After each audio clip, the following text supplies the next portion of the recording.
Hello friends, welcome to our channel Medfit. आज हम इस वीडियो में ब्रीफ डिस्कस करेंगे एडमिशन प्रोसेस से रिलेटेड, क्योंकि काफ़ी मेरे पास पेरेंट्स और स्टूडेंट का मैसेज आ रहा है कि भैया एक वीडियो बनाओ जिसमें पूरा एडमिशन प्रोसेस समझाओ आप मुझे।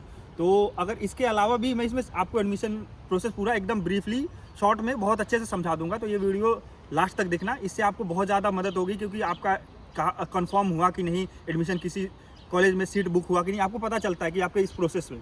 तो अगला है कि आपके इसके अलावा भी कोई क्वेश्चन हो, जैसे कि एडमिशन लेने से रिलेटेड और कॉलेज सिलेक्शन करने में दिक्कत हो, तो आप हमें डायरेक्ट मैसेज कर सकते हैं व्हाट्सएप पे। मैंने व्हाट्सएप नंबर आपको स्क्रीन पे दे रखा है। तो स्टार्ट करते हैं एडमिशन प्रोसेस क्या क्या होता है। पहला स्टेप ये है कि आप यूनिवर्सिटी सेलेक्ट करते हैं। तो यूनिवर्सिटी कैसे आप सेलेक्ट करेंगे कि वो आपके लिए बेस्ट है। तो पहला चीज़ ये ध्यान रखना है कि आपको फुल्ली इंग्लिश मीडियम होना चाहिए। 6 ईयर का कोर्स इंग्लिश मीडियम होना चाहिए। ऐसा नहीं हो कि 3 साल रशियन में पढ़ाए और 3 साल इंग्लिश में पढ़ाए। तो पहले इंग्लिश पढ़ाते हैं, वो बाइलिंगुअल होता है, तो वो नहीं लेना है। दूसरा चीज़ यह ध्यान रखना है कि आपको एनएमसी का गाइडलाइन फॉलो करता हो।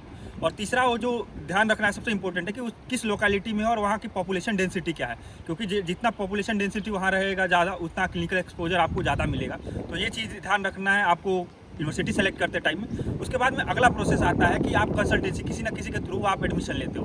तो वो 2 वे से होता है। एक डायरेक्ट वे होता है, जैसे किसी स्टूडेंट वहाँ रहता है तो वो स्टूडेंट के थ्रू करा रहे हो तो आप डायरेक्ट करा रहे हो। और दूसरा होता है इनडायरेक्ट, किसी कंसल्टेंसी के थ्रू। तो मैं आपको दोनों का प्रोज एंड कॉन्स बताऊंगा। तो पहले स्टार्ट करता हूँ स्टूडेंट के बारे में। तो अगर आप किसी स्टूडेंट से एडमिशन लेते हो, वो ऑलरेडी उस कॉलेज में पढ़ता रहता है, वो आपको जेन्युइन नॉलेज देता है और सब चीज़ जो प्रॉब्लम फेस करता है वो आपको बताएगा कि ये प्रॉब्लम यहाँ होती है, तो तू पहले ध्यान रख ले कि ये प्रॉब्लम फेस करना पड़ेगा तुझे। तो वो बताएगा आपको स्टूडेंट। और आप एडमिशन लेने के बाद में वहाँ जाओगे तो वो आपको हर चीज़ में हेल्प करने के लिए रहता है। तो ये प्लस पॉइंट होता है स्टूडेंट के थ्रू लेने में। और दूसरा आता है आप कंसल्टेंसी के थ्रू। तो कंसल्टेंसी आपको पता ही होगा आजकल के दिन में ये एक बिजनेस है। ये वहीं भेजते हैं जहाँ इनका ज़्यादा बेनिफिट होता है। ये आपको ये नहीं देखेंगे कि इसके लिए कौन सा बेस्ट यूनिवर्सिटी है, उनको वहीं भेजना है उनका जहाँ मोस्टली बेनिफिट होगा। और दूसरे कॉलेज में जो आप डिस्कस करोगे वो आप बताएंगे नहीं नहीं ये प्रॉब्लम है, वहाँ ये प्रॉब्लम है, वहीं कोशिश करेंगे आपको भेजने के लिए जहाँ उनका मैक्सिमम बेनिफिट है। और दूसरा इनका नेगेटिव पॉइंट ये होता है कि इनका मेन होता है कि आपको कॉलेज तक छोड़ देना। उसके बाद में इनका कुछ लेना देना नहीं होता है कि आप कैसे रह रहे हो, क्या कर रहे हो। आप अगर फ़ोन करोगे तो वो कहेंगे, ये रिप्लाई करेंगे हाँ हाँ मैं देखता हूँ, मैं उनसे बात करता हूँ, ये कहेंगे आपको, ये बात करके आपको टाल देंगे। और दूसरा सबसे उसके अलावा भी और क्या दिक्कत होती है कि मैं बताऊँ कि किसी भी कंसल्टेंट का है ना, कोई डायरेक्ट लिंकअप नहीं होता किसी भी कॉलेज से। कुछ गिने चुने होते हैं, उनका भी इक्का दुक्का कॉलेज से ही लिंकअप होता है। ये नहीं कि सारे यूनिवर्सिटी को जानता हो। तो ये आप उनके थ्रू जाओगे तो आप एक चेन के थ्रू बन जाओगे कि वो किसी और को कंसल्टेंसी को ट्रांसफ़र करेंगे, फिर वो किसी और कंसल्टेंसी को ट्रांसफ़र करेंगे। ऐसा आपको प्रॉब्लम फेस करना पड़ेगा। ये मेरे साथ ही हुआ था, क्योंकि जब मैंने पटना में कंसल्टेंसी से कंसल्ट किया तो उसने मेरे को दिल्ली में ट्रांसफ़र किया, और दिल्ली वालों ने अगेन दिल्ली में ही दूसरे को ट्रांसफ़र किया। और दिल्ली से फिर मेरा ट्रांसफ़र एक रशियन कंसल्टेंसी में, जो इंडियन बैठते वहाँ, उसमें ट्रांसफ़र हुआ। तो अब मुझे जो प्रॉब्लम होती थी सेकेंड ईयर में जब मैं था, तो मैं किसे कॉल करता, मैं पटना वाला को कॉल करता, तो वो कहता कि हाँ मैं बात करके बताता हूँ, तुम्हें 10 मिनट में सॉल्यूशन मिल जाएगा। तो ये प्रॉब्लम मैं फेस करता था। और मैं नाम नहीं लूँगा क्योंकि अच्छी बात नहीं है, किसी भी कंसल्टेंसी उनका भी बिजनेस करने दो।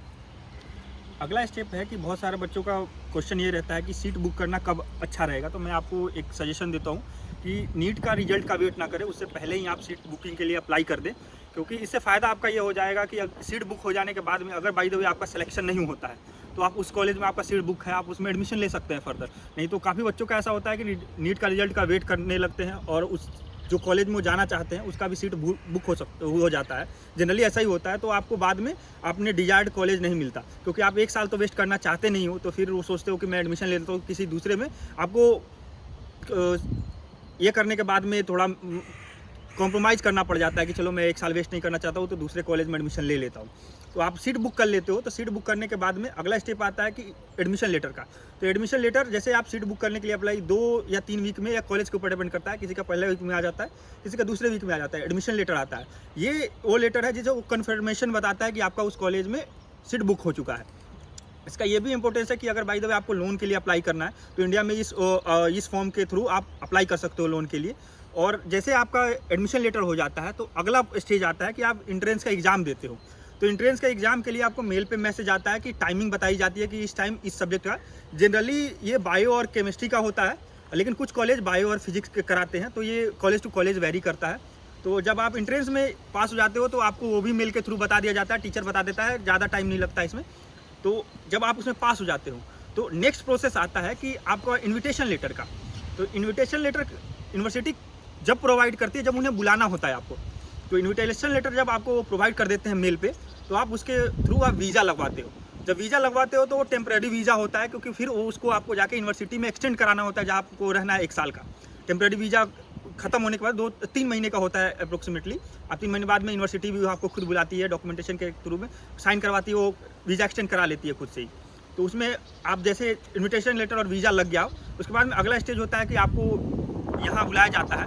तो जब आते हो तो आपका सबसे अगला स्टेप होता है कि आपको हॉस्टल ले जाया जाता है। तो हॉस्टल ले जाते टाइम, हॉस्टल ले जाने के बाद में उसमें आपको एक रूम अलॉट किया जाता है और रूम का रजिस्ट्रेशन बनता है, क्योंकि आप जिस कंट्री में रह रहे हो उनको पता होना चाहिए आप कौन से रूम में स्टे कर रहे हो। और रजिस्ट्रेशन होने का सबसे प्लस पॉइंट ये हो जाता है कि आपको बैंक में अकाउंट खुलाने हो और कहीं आप घूमने जा रहे हो, तो बिना रजिस्ट्रेशन को, और रजिस्ट्रेशन आप जैसे रूम कहीं स्टे करना चाहते हो हॉस्टल में, तो वहाँ रजिस्ट्रेशन मांगते हैं कि आप कहाँ से आए हो, कहाँ रहते हो, तो वहाँ पे रजिस्ट्रेशन लगता है। तो ये बहुत ज़्यादा इंपॉर्टेंट डॉक्यूमेंट है यहाँ आने के बाद। जैसे आपको रूम वूम अलॉट कर दिया जाता है, उसके बाद में काफ़ी डॉक्यूमेंटेशन होता है, जो फॉर्मेलिटी वाली प्रोसेस है, क्योंकि वो जो आपको इंश्योरेंस बनता है, मेडिकल चेकअप होता है, ये सब हो जाने के बाद में काफ़ी बच्चे आए होते हैं, लगभग 400-500, तो उनको एक सब ग्रुप में डिवाइड कर दिया जाता है। जनरली ये 12 से 15 बच्चों का एक ग्रुप होता है, उसमें बच्चे पढ़ते हैं। जनरली मेरा ग्रुप 15 बच्चों का है, क्योंकि इसमें मैं जब आया था तो 600 बच्चे थे, तो 15-15 बच्चों का डिवाइड हुआ था।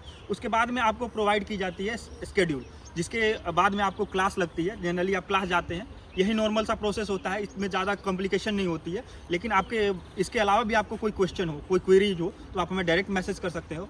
और आपको अगर ये वीडियो अच्छा लगा हो और इन्फॉर्मेटिव लगा हो तो हमारे चैनल को सब्सक्राइब करें और लाइक करें।